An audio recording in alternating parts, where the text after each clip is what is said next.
Hey, friend, I love some new data.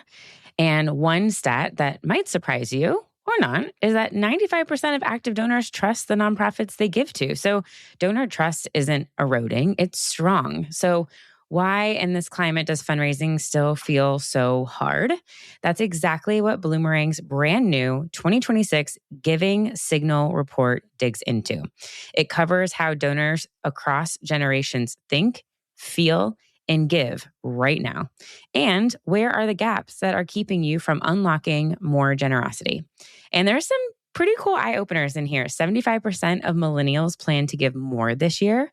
94% of donors are more motivated when told exactly where their money goes, and so much more. So these are the kind of insights that can really help you close the gap and grow your impact. So head over to bloomerang.com to download it for free. The full link is in the show notes. Again, this is the brand new 2026 Giving Signal Report from Bloomerang. Let me know what you think. Macro shocks are not happening quite yet, but there are micro impacts. Do not change anything about your nonprofit. Don't do the pivot just for a funder. And this is, again, where AI can be very helpful. It's like, find the right people who want to come along. Be courageous in that. To all those nonprofits that are like, wait, should I chase these dollars because this is what's happening now? Don't do that. Like, remember why you exist, and the donors will come. Hi, everyone. Welcome back to Missions to Movements. I am your host, Dana Snyder, and I'm coming to you from this beautiful studio at the Microsoft Global Nonprofit Leaders Summit. And I am thrilled to have across from me Naria, our MC of the week of this event, with 1,400 nonprofit leaders from 40 countries, which is phenomenal. The conversation, the energy has just been so lovely to be with each other in connection, learning.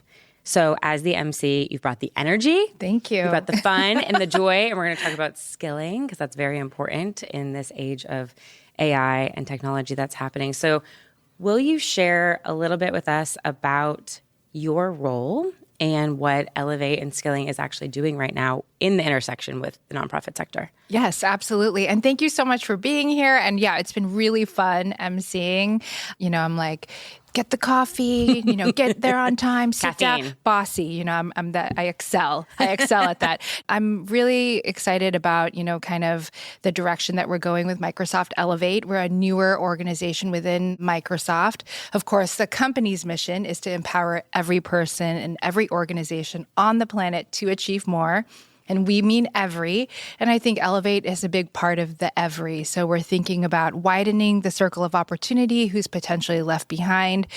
And one of the beliefs we have are that three systems that really play a big role are education, the workforce system, and of course, nonprofit organizations. They're the safety net. So what my team does is make sure that those systems, teachers, nonprofit leaders, job coaches in the workforce system, that they have the AI skills needed so that they can leverage AI to really help students, beneficiary, workforce individuals. So it's so valuable. And I think there's been a shift. This was brought up today during the keynote on the difference of, or it was with Cammie at LinkedIn, of certification versus skills. Yes. Can you elaborate on that a little bit? What have we historically always thought about doing, and then where are we moving to? Yeah. Yes. Well, and I think it continues to iterate and evolve, of course. One of the main things that we really, whenever there's a new kind of technology that comes on, especially if it's a general purpose technology, not just kind of a task-oriented technology. So think the internet, think personal computing. There is a level of new skills development that needs to go with that, because it is just completely uncharted new on the scene, uncharted territory. Exactly. And usually those kind of opportunities come to those that already have that ability. So how can we really think about not only making sure all those skills are available, but then there's some way to signal to the rest of the world that, yes, I have that skill. And that's why I think that certification, it does not have to be like a degree or pedigree, but those stackable things that you can say, oh, I learned this. You put it on your LinkedIn profile, then that attracts other kind of opportunities. And building out that pathway, especially when we have these new technologies, is super, super important. And that's what we're trying to do together with LinkedIn too. I love Juan talked about how he teaches and gave a great example this morning of he works with, I think it was 10-year-olds, he said, with vibe coding. They were able to build something phenomenal with Braille in like an hour. Yeah. I think it was remarkable. And so having somebody who can come in with those skillings, which is part of your work. So your background, I just want to talk about for a moment, is incredible. It doesn't make any sense. But that's like the greatest part about careers, I think, is that they're a little bit roller coasters sometimes, but then they somehow all make sense into like where you end up. But it's been workforce transformation, capacity building, inclusive economic opportunity. What for you, like, in this moment now is the thread for you personally that like brings it all together? Yeah, I thought about that because I was like, looking back, I'm like, what have I done with myself?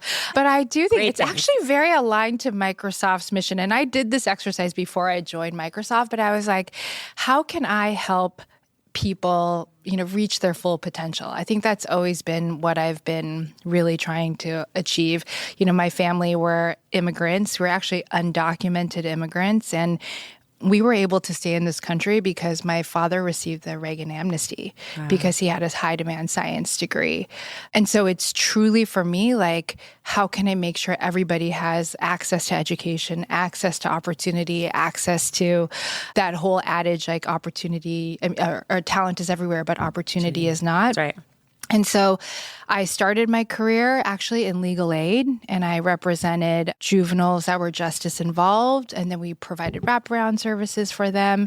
Then I moved into running a scholarship program and another nonprofit organization, providing scholarships to low and middle income students in STEM. And then it was from there, actually, because my board chair was Brad Smith. Oh my god! That's how I ended up here at Microsoft. Relationships are everything. Yes. And that's the other thread I wanted to say is like, whenever I talk to young people now, I always say it's two things. Like, you never know who's going to be in that room, who will be that sponsor for you. Different than a mentor, right? You have a mentor too, but somebody can be a champion for you. So remember that. And then always do really great work. Yes. And those are the two things that I think are really critical.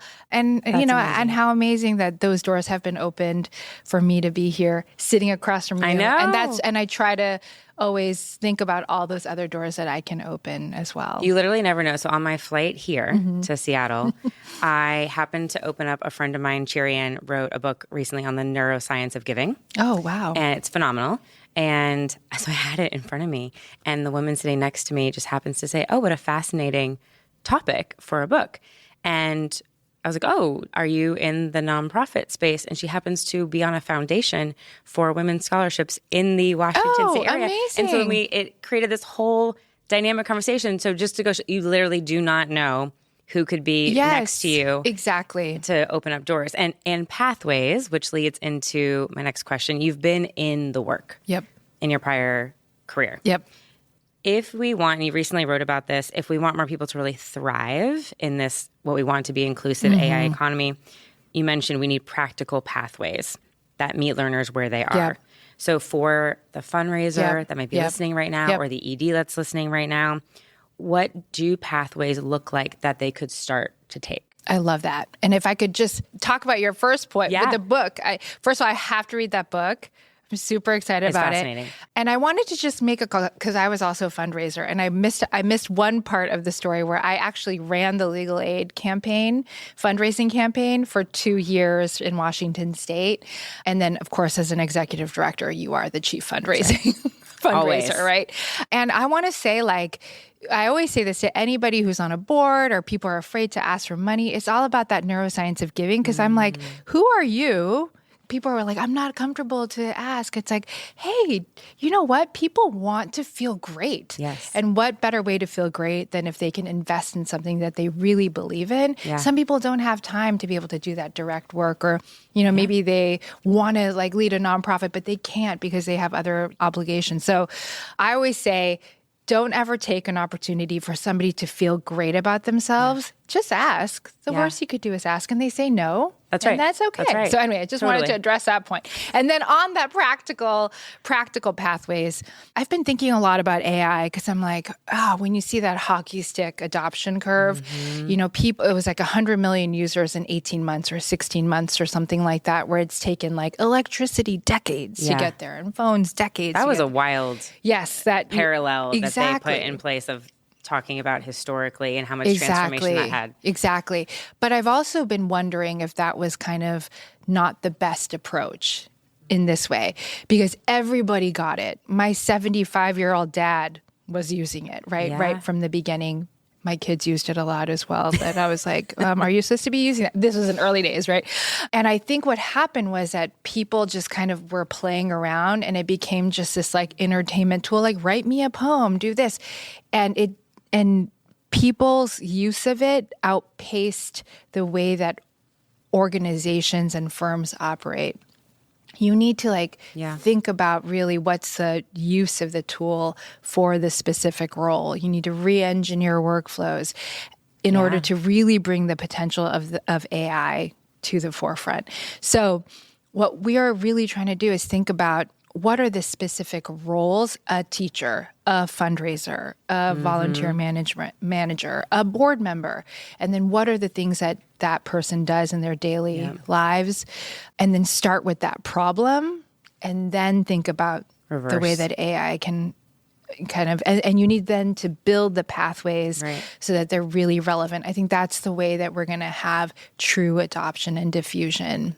I love how you're talking about this because it's also, just to make it really common for the listener, what they go through is they're trying to hyper-personalize pathways for their donors to give. You're trying to hyper-personalize the pathways for the nonprofit professionals to be able to use the tools. So it's in total alignment in how their learning needs to feel customized for you to use it so that you do adopt it. So you can see that the opportunities are there relative to the work that you do.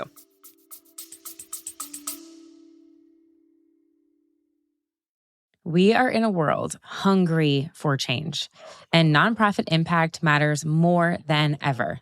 Yet every day, you're asked to do more with less time, fewer resources, and tools that weren't built for the way nonprofits actually work.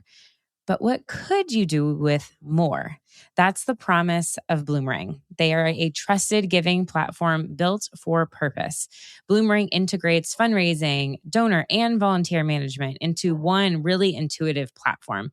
It really connects your data to reveal real opportunities, showing you who's ready to give, when to reach out, and how to deepen every single relationship. So instead of juggling a bunch of systems, you're building momentum. And instead of guessing, you're truly guided by insights. And we're not settling for good enough anymore. We're raising more, retaining more, and inspiring more generosity year after year.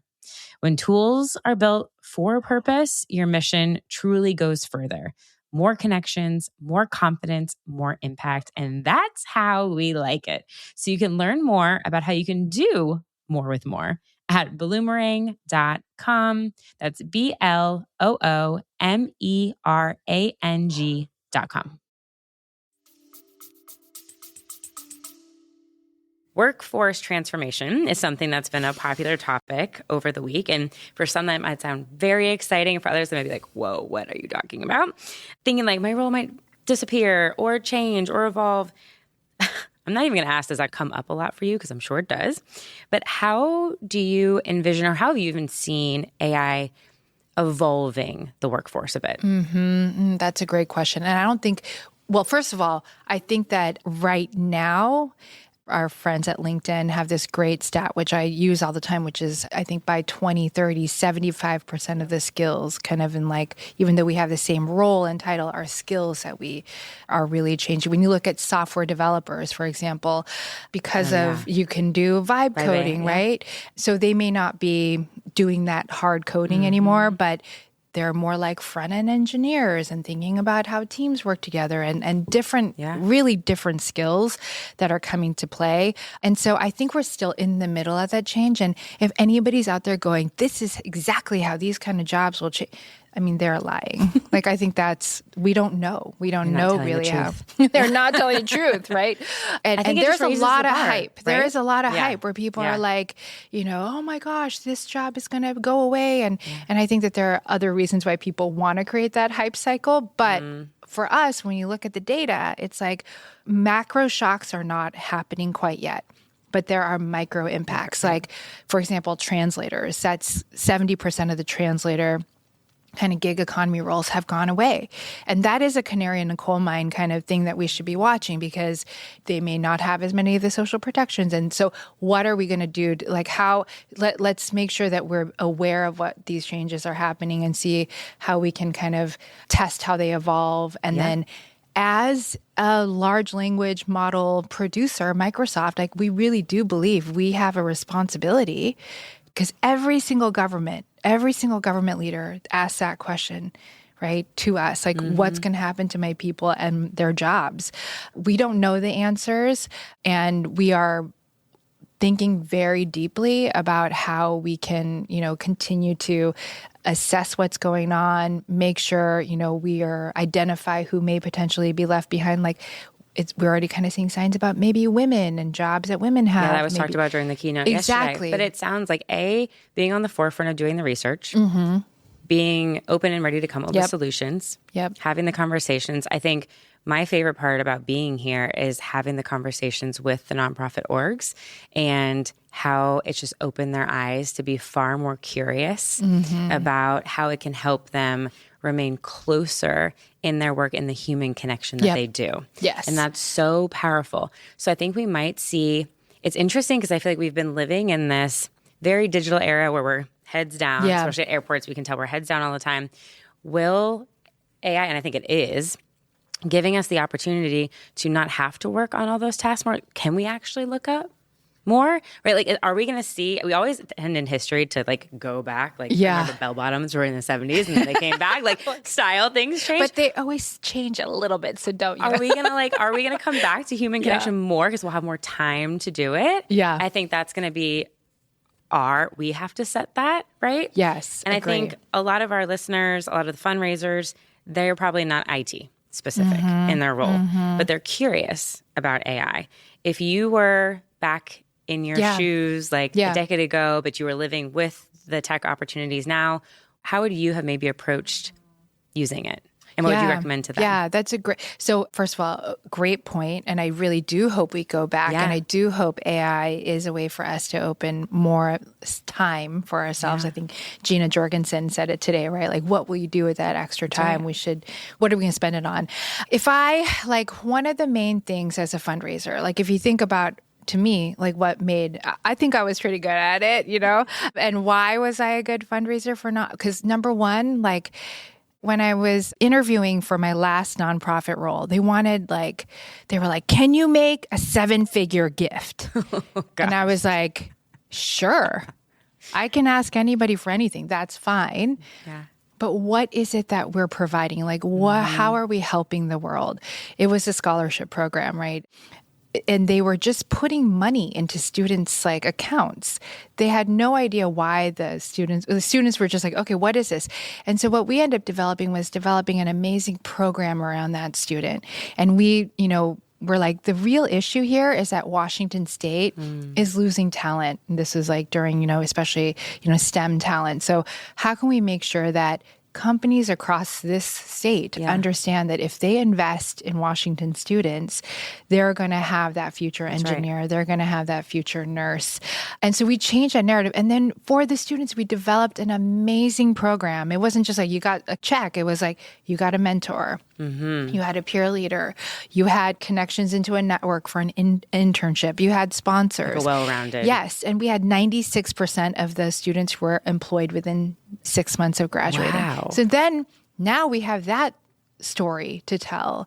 And donors were like, I want to be a part of that winning cause. So what would I have to, so I say all that to say, and none of that was about AI, but I think about every step in that process for me to have to develop the program, to think about like, how do we sell that? What kind of donors would be? AI can help in every single one of those things. So I think I would not have done anything differently. I think I would have been able to do it faster and with more precision. And we got no's, but no's are also really good because it helps you like fine tune and everything. Cherish the no's. Cherish the no's, right? Exactly. I asked once for money for a scholarship, but they're like, no, we only support dogs. I was like, that's great. I love my dog. And then turns out a few months later, he came to our event and gave, supported, right? You never know. Anyway, I think long and short of it is like, I wouldn't have done anything differently. Yeah. I would have done it faster. And I think maybe we would have hit our goals even faster. We would have been able to tell that story back to our donors even better. That was one of the stories when I was leading the panel discussion yesterday with Team Rubicon that Larissa talked about was when the Texas flood hit, they had implemented Copilot just months before. And they were able to have clear, consistent communication put out within hours. She's like, that would have taken tremendously more time. We had media bullet points. We had press releases. We had social. We had email. Like, it all was able to come together so quickly. Amazing. And they said it was transformative because she said as a $40 million organization, that campaign raised $2 million. Wow. And that was unparalleled for them. Yeah. So I think it just speaks to the efficiency. And I think I asked her on stage, she's like, oh, we haven't actually really thought about it. I was like, what did the team feel in that moment? Because that must have been just such a powerful internal thing to like rally behind that we were able to create this generosity so quickly. So it's just a testament to exactly what you're referencing. Very cool. To wrap us. Yes. So Melinda French Gates joined us this morning. Yes, she was great. She was phenomenal. She made me cry. I know, me too. I was like, backstage, like, oh my gosh. It was so powerful. It was very unexpected. I was like, why am I crying right now? She said, we need to take big swings. Yes. And I loved that. Yeah. And I think she's profoundly done that. How do you think we can encourage, and the other thing she said was to encourage each other, to support each other. Yep. In the reference, in the frame of we need to take big swings, how can we encourage each other to do that? And to have the courage to do that. Yeah, that was great. I love that. And it's opening day today at the Mariners, our local baseball team. Hopefully we'll make it back to the World. We'll make it to the World Series. So, yeah. No, I loved what she said. And I think a lot of people, like I was reflecting on it, just felt like this sense from the audience. Like, oh my gosh, I didn't even know how much I needed that. There was an energy in the room. Man, it's been rough, past couple years for the nonprofit sector. And one of the things is like, when did it become like not a cool thing to like support your community and give back? And anyway, she like really brought that to the fore for me. So on the big swings, like one of the things that I think you get asked a lot, especially if you're kind of in the corporate social responsibility and like corporate giving space, is like, what can I do? How can I change? And I'm like, do not change anything about your nonprofit. You are there because you are serving a critical need. Don't do the pivot just for a funder. Because if your idea is amazing and if you are helping people will come if you can tell the story in the right way, if you can, and this is again where AI can be very helpful, is like find the right people who want to come along. There will be people who come along. So stay true to what you're doing.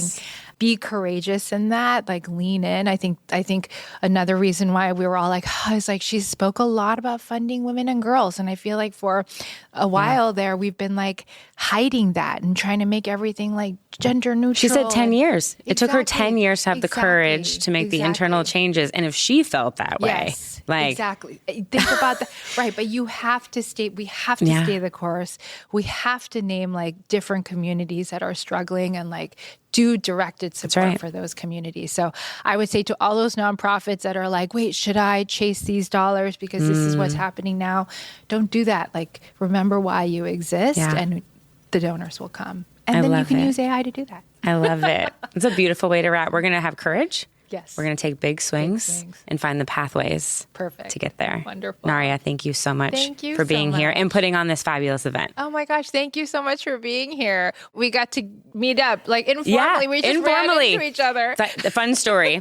So this will just tell you about relationships. So I saw Naria yesterday during one of the receptions and I walked up being like, I'm so excited to interview you for this podcast. And she goes, oh, a podcast? now you're outing me. And then I'm like, okay, well, and then I would love to do a podcast. What you said, I'm like, that's awesome. I love it. And then I was like, oh yeah, what's your jam? And she's like, monthly giving. And then we just went down a rabbit hole. And then we're standing there, and wouldn't you know it, like 20 people came up who knew you or knew me. Yeah, and it was like it was perfect.